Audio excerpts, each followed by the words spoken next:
Reviens, reviens, Soulamite, reviens, reviens, que nous te regardions. Cantique 6,13. L'âme qui demeure avec le Seigneur a vite l'intuition d'un pas fait hors de sa volonté.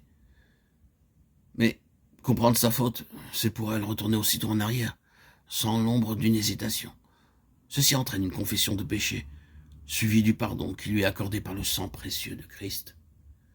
Les termes de cet appel montrent que la Soulamite s'est enfuie pour se réfugier dans sa sûre retraite, le sanctuaire de Dieu. Il lui était impossible de rester un instant de plus loin de son bien-aimé malgré ceux qui essayent de la retenir. Cachée dans l'attente du souverain, elle entend les appels, les clameurs. Reviens, que nous te regardions. Ceux qui l'appellent refusent de la perdre. Il a à craindre qu'il s'attache à l'instrument, le vase de terre qui illumine la présence du Seigneur. Il l'assiège de leurs demandes. Elle est recherchée comme une ville non délaissée. Ésaïe 62,12. Ta vie aura plus d'éclat que le soleil à son midi. Plusieurs te recherchent ou te courtiseront. Job 11, 17, 19. Qu'avez-vous à regarder la Soulamite comme la danse de Mahanaïm, Cantique 6, 13. À ceux qui recherchent celle qui est cachée en lui, c'est maintenant le Seigneur qui parle. Tout est nu et découvert aux yeux de celui à qui nous devons rendre compte. Hébreux 4, 13. Pourquoi regardez-vous la Soulamite? Quels sont vos motifs? Serait-ce elle que vous recherchez ou son Seigneur? Et il reprend avec douceur cet élément terrestre qu'il discerne en ses nobles âmes et ajoute « Pourquoi regardez-vous la Soulamite comme la danse de Mahanaïm ?»